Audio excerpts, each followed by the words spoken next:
अभी चूंकि आप स्टूडेंट है तो वर्क लाइफ में आपका स्टडी एक बहुत बड़ा फैक्टर है।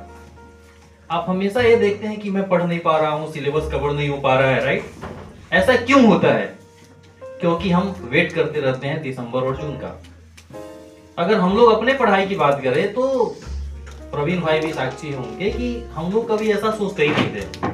अगर एग्जाम अच्छा नहीं गया है, ठीक है, ज्यादा से ज्यादा 10 दिन और 15 दिन, उसके बाद ये पता है कि एग्जाम अच्छा नहीं गया है तो मुझे पढ़ना स्टार्ट कर देना है।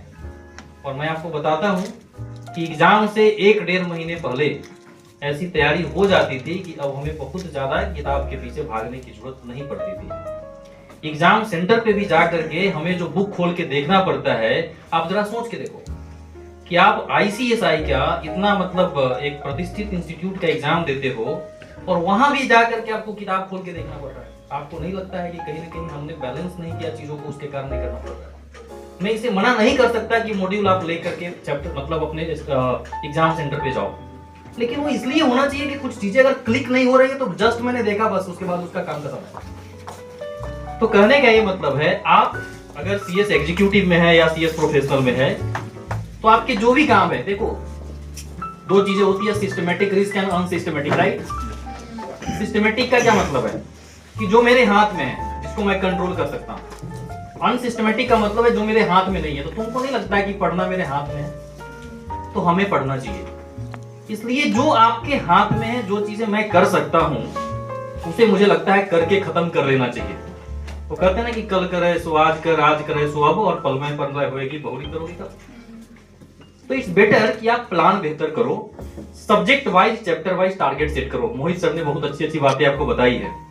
तो टारगेट सेट करो। कैसे? हम एक मॉड्यूल उठाएंगे, उसमें नंबर ऑफ चैप्टर्स कितने हैं। अगेन मैं सब चैप्टर को इक्वल वेटेज नहीं दे सकता। वेटेज देने के लिए हमें देखना पड़ेगा कि उसमें मार्किंग कितना है, कितने नंबर के क्वेश्चन पूछे जा रहे हैं, और दूसरा चीजें है कि इसके कंटेंट कितने लंबे हैं, और हमारी एफिशिएंसी कितनी है कि हम उसमें से कितना कवर कितने दिनों में कर सकते हैं। उसके अकॉर्डिंग आप चैप्टर वाइज ब्रेक कर दो अपने रूटीन को बनाते समय। और सच में वो आपको देखना पड़ेगा, समझना पड़ेगा। जैसे सर ने आपको बताया कि 3-3 महीने का आप टारगेट सेट करो, राइट? तो अगर हम इस जर्नी की बात करें, अगर हम एग्जीक्यूटिव और प्रोफेशनल की जर्नी की बात करें, तो डेफिनेटली हमें सप्ताह में अपने टारगेट को मॉनिटर करना पड़ेगा, रिव्यू करना पड़ेगा कि इस सप्ताह में हमें जो 6 दिन पढ़ना था हमने पढ़ा है कि नहीं पढ़ा है। अगर नहीं पढ़ेंगे हम तो अगेन आपका सब हौच पौच होगा। आगे वहीं फिर आप अस्त व्यस्त रहने लगेंगे, ना पढ़ाई अच्छी होगी, बाकी काम में मन नहीं लगेगा। तो फिर क्या होगा कि धीरे धीरे धीरे आप पजल होने लगेंगे। हम लोग जब पढ़ते थे कभी सोचे ही नहीं कि एक ग्रुप एग्जाम देना है, राइट? मेरी थोड़ी सी कहानी तो अलग है क्योंकि मैं MBA करने के बाद CS में आया था, बट स्टिल कभी ये सोच के पढ़ाई नहीं कि एक ग्रुप पढ़ना है। आज अगर देखें हम तो सिलेबस भी बहुत कंसाइज हो गया है, सब्जेक्ट्स भी बहुत कम कर दिए इंस्टीट्यूट। जस्ट ये चाहती है कि थोड़ा सा बच्चे CS बन के आए, बट स्टिल हम क्या करते हैं, 2 ग्रुप नहीं होगा हमसे, उसमें से भी हल्का कौन, सेकेंड ग्रुप पहले पढ़ेंगे हम, फर्स्ट नहीं पढ़ेंगे। कंपनी लॉ जो मेरे मम्मी पापा, उसी को छोड़ देते।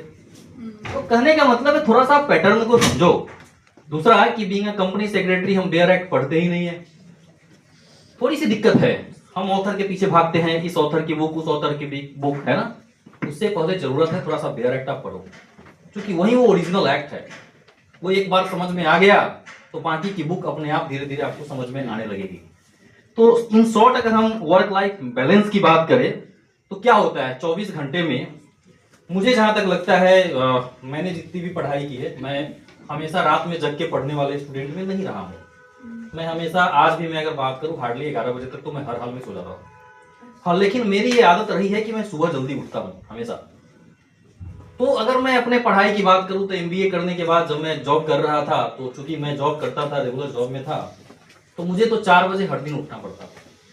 4 बजे उठता था और वही सुबह उठ करके 2-3 घंटे जो पढ़ता था वही मेरी पढ़ाई हुई है। मुझे लगता है कि आपको भी अपना वो पीस टाइम ढूंढना पड़ेगा जहां पे आप सबसे ज्यादा कंसंट्रेट करते हैं। एक चीज ये भी ध्यान रखना, तुम अगर ये सोचते हो कि हम काम करके पढ़ लेंगे, सुनना मेरे सेंटेंस को थोड़ा सा ध्यान से, ये थोड़ा टफ है। पढ़ के काम करना आसान है, लेकिन काम करके पढ़ना मुश्किल है। सर ये दोनों सेंटेंस में अंतर क्या है? सुबह उठ करके हम पढ़ लें, उसके बाद काम करें चलेगा, लेकिन दिन भर काम करके शाम में अगर पढ़ने की एक्सपेक्टेशन आपकी है, मुझे पता नहीं कि कितने आप में से कर पाएंगे। आएगी झपकी आपको, क्योंकि एक फिजिकल हमारी एबिलिटी है, उसके बियॉन्ड जाकर के बॉडी भी काम नहीं करता है। 7 घंटे 8 घंटे की नींद अगर चाहिए तो ठीक है, उसको हम 6 घंटा कर सकते हैं, लेकिन उससे ज्यादा नहीं लेके जा सकते, दिक्कत होगी आपको। तो सब जरूरी है। मैटर क्या करता है, देखिए आप जो हमने बताया है कुछ बातें। नेक्स्ट टॉपिक अगर बात करें टाइम मैनेजमेंट, टाइम मैनेजमेंट की भी कुछ बातें हमने आपको बताया है कि कैसे करें चीजों को। मतलब मैं बताता हूं कि जब मैं सीएस प्रोफेशनल की पढ़ाई कर रहा था, है ना, मैं उस समय हमारा इलाहाबाद रेलवे बोर्ड में रिजल्ट आ गया, मैं रेलवे में टेक्नीशियन के जॉब के लिए सिलेक्ट हो गया। बिहार सरकारी नौकरी कैसे छोड़ोगे, सही बात। और पोस्ट भी मैं बताता हूँ, असिस्टेंट स्टेशन मास्टर का पोस्ट था। साइको का एग्जाम, मतलब साइकोलॉजी का जो एग्जाम होता है उसमें साइको टेस्ट होता है, वो बचे हुए थे। मैं पढ़ाई इंदौर कर रहा था, मेरी जॉब भी इंदौर में थी, और इलाहाबाद बोर्ड का एग्जाम था। साइको के टेस्ट के लिए प्रिपरेशन के लिए मैं पटना आया था, प्रेशर इतने ज्यादा थे करके, और 15 दिन के बाद मेरे तीनों ग्रुप के एग्जाम फाइनल इंदौर में होने वाले थे, सेंटर भी इंदौर था। सोचो how we can manage the time. Again किसी से हम पूछ नहीं सकते थे घर में, सिंपल था कि तुम जानते हो सीएस, तुम ही बेहतर समझोगे, तुम अपना देख लो। एक ही चीज था घर से कि इतनी अच्छी नौकरी है, इसको नहीं छोड़ना है। हम वहां से आए जबरदस्ती मन से, भारी मन से, पटना में 1 सप्ताह रहे। अब सोचो 15 दिन के बाद तीनों ग्रुप फाइनल। हम लोग के समय में 9 सब्जेक्ट होते थे सीएस फाइनल में, और अच्छी तैयारी की थी मैंने, ऐसा नहीं है, मैंने अपना बेस्ट दिया था, बट स्टिल मैंने चीजों को मैनेज किया। हम आए यहाँ एग्जाम दिए, यहाँ से इलाहाबाद गए, इलाहाबाद एग्जाम दिए, और उधर से मैं इंदौर चला गया। 10 दिन बचे थे फाइनल एग्जाम के। 3-4 दिन जाने के बाद मैं लॉ में एडमिशन लिया था उस टाइम, और मैं लॉ कर रहा था मुजफ्फरपुर एसकेजे लॉ कॉलेज था, वहां मैंने एडमिशन कराई। उस साल मैं दूसरे साल में था, सेकेंड ईयर में था, सेकेंड ईयर का शेड्यूल आ गया एग्जाम का। अब जो एग्जाम के शेड्यूल आए, सीएस फाइनल का एग्जाम, 2 ग्रुप हमारे इंदौर में खत्म हो रहे थे, और जिस दिन सेकेंड ग्रुप का लास्ट एग्जाम था, आज अगर खत्म हो रहा है तो परसों से एलएलबी का एग्जाम था मुजफ्फरपुर में। अगेन किससे पूछे क्या करना पड़ेगा। हमने सोचा कि ठीक है 2 ग्रुप दे देते हैं, 1 साल बर्बाद करने से ज्यादा बेहतर है कि एक ग्रुप अगली बार एग्जाम दे देंगे। अपने दिल को समझा दिया, समझा करके फिर उसी तरीके से मैंने किया। तो मेरा कंसर्न ये है, मैं जस्ट अपनी स्टोरी कुछ इसलिए आपको बता रहा हूं कि ये सारे परिस्थिति आपकी भी हैं, हो सकती है थोड़ी हमसे अलग हो, लेकिन ये मिलती जुलती होगी। अगेन आप ये मत एक्सपेक्ट करें, सर ने भी बोला कि बहुत ज्यादा ओपिनियन नहीं देना है किसी से, मैं भी बच्चों को बोलता हूं हमारी स्टोरी है, तो आपसे बेहतर आपको कोई नहीं समझ सकता है। लेकिन हाँ, आपको टाइम मैनेज करना पड़ेगा, क्योंकि 24 घंटे है, दैट मीन्स 24 आवर्स ही है। जून के फर्स्ट वीक में एग्जाम होगा मतलब होगा, 25 अगस्त को रिजल्ट आएगा मतलब आएगा, है ना। इसके लिए हमें प्रिपेयर्ड रहना पड़ेगा। सबसे जो ज्यादा इंपॉर्टेंट चीज है वो यही है, हमें ये चीज सीखना ज्यादा जरूरी होता है कि how we will bounce back. मैं बराबर बोलता हूं बच्चों को, पास होने के लिए मत पढ़ो, फेल होने के लिए पढ़ो। वो बोलता है ना कि 3 इडियट में काबिल बनो काबिल, कामयाबी झक मार के पीछे आएगी। एक इंजीनियर की स्टोरी थी, एक चेन्नई के हैदराबाद के इंजीनियर थे, और उसकी भी अगर मैं स्टडी लाइफ की बात करूं, जैसे सर ने एक आपको स्टोरी सुनाया था, उसकी भी कुछ कहानी ऐसी थी कि 10th में टॉपर, 12th में टॉपर, राइट, IITN टॉपर, है ना, और बहुत अच्छा सिविल इंजीनियर बना, और सिविल इंजीनियर बन करके उसने अमेरिका में अपनी बिजनेस की शुरुआत की। अगेन बिजनेस में भी बहुत बड़े हाइट पे गया हो, लेकिन जब 2008 में वॉलमार्ट क्राइसिस आया तो धड़ाक से उसका बिजनेस गिर गया, और गिरा ऐसा कि मतलब पूरा बर्बाद हो गया। उस आदमी ने आत्महत्या कर ली, और लिखा क्या था आत्महत्या में, सुसाइड नोट्स में, I am nothing, I have left everything. तो जब एक उस पे जब सर्च किया गया, उसके बारे में जब पढ़ने की कोशिश की गई, तो देखा गया कि जिस दिन वो आत्महत्या किया था उस दिन भी उसके पास 68 करोड़ का नेटवर्क था 2008 में। स्टिल क्या किया उसने, सुसाइड कर लिया। क्या लिखा, आई एम नथिंग, मेरे पास कुछ नहीं है। ऐसा क्यों हुआ, क्योंकि लाइफ में उसने फेल देखा ही नहीं था। तो लाइफ में बहुत जरूरी है कि आप फेल होना सीखो। जब एक बच्चा 8 महीने 9 महीने का रहता है, आप थोड़ा सा देखना उसको, जब थोड़ा सा पैर हाथ हिलाने लगता है, जब वो थोड़ा सा चलने की अवस्था में आता है ना, देखना वो पेट पर से ऐसे ऐसे ऐसे ऐसे पैर, उसको पता है गिरेंगे हम, वो आसपास में वो देखते भी रहता है कि कोई हमको देख रहा है नहीं देख रहा है, बट वो वही करता है, गिरता है धड़ाक से, रोता है, फिर चुप हो जाता है, फिर वही करता है। लेकिन वो गिरते गिरते चलना सीख जाता है, गिरते गिरते गिरना नहीं सीखता। आपको यही ध्यान रखना है कि हमें वो देखना पड़ेगा कि क्या कमी रह रही है हमें, जिसके कारण हम नहीं निकल पा रहे हैं। होता क्या है कि हम जनरली इंस्टीट्यूट पे क्वेश्चन उठाने लगते हैं। नहीं, परेशान नहीं होना है। Success comes but it needs patience and faith. जब तक आप फेल नहीं होंगे तब तक आप उस बोर्ड को कैसे कन्विंस कर पाओगे? तुम 25 साल के एज में सीएस बनोगे, वो तो 35 साल से कंपनी चला रहा है। लग रहा है तुमको इतना इजी है बोर्ड में जाके बैठना और उसको कन्विंस करना? इसके लिए हमें नॉलेज गेन करना पड़ेगा। और जैसे ही हम उस स्तर पे जाते हैं, है ना, ध्यान रखना बात, इंस्टीट्यूट फेल नहीं करता किसी को, उन्हें चाहिए बच्चे। तो ये कुछ बातें हैं जो आपको ध्यान रखना है। स्ट्रेस मैनेजमेंट हम कैसे करें, राइट? अगेन, स्ट्रेस कहां से आता है? स्ट्रेस तब आता है जब आपका लाइफ बैलेंस नहीं है। मैं अगेन बताता हूं कि हम लोग जब काम भी करते हैं, जहां भी रहते हैं, लाख ड्यू डेट्स हो, मैं बताता हूं, ड्यू डेट्स है। Being a company secretary, being a professional, मेरी ड्यूटी बनती है कि क्लाइंट को हम अवेयर करें, उनको फाइन न लगे। लेकिन क्या अंतिम दिन 12 बजे रात तक हम ऑफिस खोल के बैठे, क्या ये मेरी ही ड्यूटी है? इतने दिन तक क्लाइंट कहां थे? समझना मैं क्या बोल रहा हूं। ये आपके लाइफ के लिए ये है कि आप 1-1.5 महीने पहले पूरा सिलेबस खत्म करके बैठो।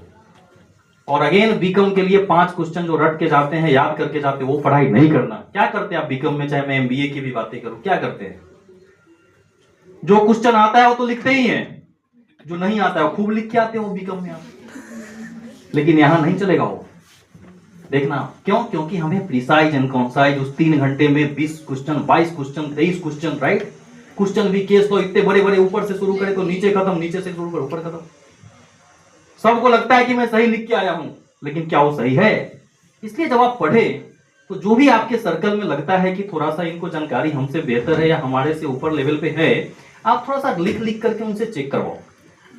कोई नहीं है अगर आपके आसपास में इसको चेक करने वाला, तो खुद से लिख करके स्कैनर से चेक करो। बट स्कैनर कभी पढ़ने के लिए यूज मत करना, ये ध्यान रखना। स्कैनर जस्ट आपके कॉन्फिडेंस को बूस्ट करने के लिए है कि हमारा माइंड जिस तरीके से सोच रहा है चीजों को, क्या हम सही डायरेक्शन में है? बहुत बच्चे क्या होते हैं, स्कैनर ही पढ़ने लगते हैं। नहीं, वो पढ़ने के लिए नहीं, वो बस अंतिम समय के लिए है कि 4 बच्चे बैठे, 2 बच्चे बैठे, तो ये स्कैनर कि पूछिए हमसे क्वेश्चन, ताकि आपका कॉन्फिडेंस बूस्ट हो कि इंस्टीट्यूट जिस तरीके से क्वेश्चन पूछ रही है, हमारा माइंडसेट वैसा ही है, मैं आंसर लिख लूंगा। आप लिखने की कोशिश ज्यादा से ज्यादा करें। सबसे बड़ी एक दिक्कत ये भी है कि हम 100% तो क्वेश्चन अटेम्प्ट ही नहीं कर पाते हैं। तो हमारे स्ट्रेटेजी में ये भी होना चाहिए कि ट्राई 95% एटलीस्ट। 90 और उससे नीचे है तो फेल मान लेना बेटा, मैं बता देता हूं आपको, मुश्किल है पास होना। इसलिए ये भी जरूरी है कि ऐसा नहीं क्वेश्चन, मतलब 7 मिनट हुआ, छोड़ दो क्वेश्चन, आगे बढ़ो। 7 मिनट एक क्वेश्चन, दैट्स इट, काफी है। उससे ज्यादा हमको देना ही नहीं है। 6 मिनट, 7 मिनट, 6 मिनट, 7 मिनट, ये आप अपने प्रैक्टिस पे लाइए। दूसरा है कि पॉजिटिवनेस कहां से आएगा? सुबह आज अगर पेपर खोलो, 2 मर्डर, 2 रेप, है ना, ये डकैती, ये स्कैम, यही खुलता है। तो इतने निगेटिव एनवायरनमेंट में हम कैसे अपने आप को पॉजिटिव रखें? इसके लिए दिनचर्या ठीक रखना पड़ेगा। और वहीं जो सर बताया ना कि ऐसे सर्किल, ऐसे लोगों के साथ रहना पड़ेगा। दूसरा, रिस्पेक्ट, डिसिप्लिन, ये सब भी लाना पड़ेगा। आज के जनरेशन में मैं ये भी देखता हूं कि थोड़ा सा मतलब टॉलरेंस की कमी है। रिस्पेक्ट जो हम लोगों के एरा में सर के लिए, गुरुदेव के लिए हुआ करता था, थोड़ा सा कमा है कहीं ना कहीं। हम बहुत जल्दी जजमेंटल बनते हैं, ना बने। आप जजमेंटल बनेंगे तो इससे नुकसान आप ही को होना है, जो सामने वाला है वो बहुत उससे आपसे आगे है। तो इन चीजों को अगर आप ध्यान रखेंगे तो डेफिनेटली मैं बताता हूं आपका कैरियर बहुत अच्छा होगा। और हमेशा एक और चीज ध्यान रखना है, बीइंग अ सीएसए स्टूडेंट, मुझे जो लगता है कि कभी भी पास होने के लिए मत पढ़ो। सर बताए ना, बेहतर या बेहतरीन, क्या बेहतरीन, राइट? तो बेहतरीन आप तभी बनोगे जब दिमाग से पास खत्म हो जाएगा। और मैं बताता हूं, जिस दिन पास खत्म हो गया उस दिन दुनिया का कोई भी ऐसा नहीं होगा शक्ति की जो आपको बनने से रोक सकता है। कारण क्या? जब आप इक्विटी का वैल्यूएशन करोगे ना फाइनेंस में, राइट, तो V इक्वल टू क्या आता है? Performance upon expectation, right? तुमने क्या किया? तुम चाहते हो कि मेरी वैल्यू मैक्सिमाइज हो, राइट? लेकिन ये कब होगा? हम नहीं बोल रहे, फाइनेंस बोलता है। लेकिन हम क्या बोलते, करते क्या है? परफॉर्मेंस हाई करते ही नहीं है, लेकिन एक्सपेक्टेशन बढ़ा के रखें। Whatever would you want, you must to deserve first. और इसके लिए कुछ नहीं करना है, रात में बस थोड़ा सा जुगाली करना है। सोते समय पूछिए क्या हम कर रहे हैं जो मुझे करना चाहिए। तो थैंक यू सो मच। बातें मेरे पास बहुत है करने के लिए, समय की मर्यादा है। फिर कभी रूबरू होंगे हम लोग, यही हैं, है ना। तो again thank you so much कि आप लोग आए। हम लोग चाहते